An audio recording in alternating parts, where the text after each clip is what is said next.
အားလုံးပဲမင်္ဂလာပါခင်ဗျာ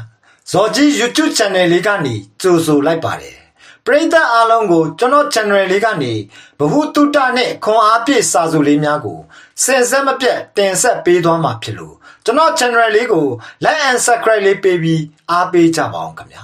ဒီကနေ့မှာတော့ကောင်းမွန်တဲ့လူတစ်ယောက်ဖြစ်ဖို့ဆိုတဲ့စာသားလေးကိုတင်ဆက်ပေးချင်ပါတယ်ခင်ဗျာစိတ်သက်ကောင်းမွန်တဲ့လူတစ်ယောက်ကဘယ်လိုအခြေအနေဇိုးတွေကိုပဲဖြစ်ဖြစ်ပြဿနာအနေနဲ့မမြင်ပဲအခွင့်အရေးအနေနဲ့မြင်နိုင်ကြပါတယ်အဲ့ဒီလိုလူအများစုကရှေ့ဆက်သွားဖို့လမ်းစာတွေကိုအမြဲရှာဖွေနေရတတ်တယ်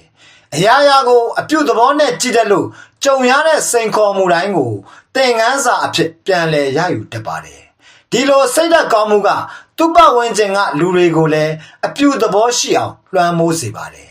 အခက်ခဲတွေကိုကြော်လွှားဖို့ခွန်အားအပိုင်းအစတွေစတင်တွေ့မြင်နိုင်ပါတယ်နောက်ဆုံးမှာတော့အရာရာတိုင်းကိုသင်ခန်းစာအဖြစ်လက်ခံပြီးကိုယ့်ကိုပိုကောင်းမွန်အောင်ပြုပြင်လုပ်ယူနိုင်ကြပါတယ်စိတ်မတူရင်မိဘနဲ့တောင်ပေါင်းလို့မရတာကြောင့်ဘယ်အရာကိုမှစိုးရိမ်နေတာမျိုးမဖြစ်ပါစေနဲ့မတူရင်ကွဲသွားကြလိမ့်မယ်တူရင်ပေါင်းစည်းသွားကြလိမ့်မယ်ဘယ်အရာကိုမှမစိုးရိမ်ပါနဲ့ခင်ဗျာကျွန်တော်ကကိုငယ်ပါ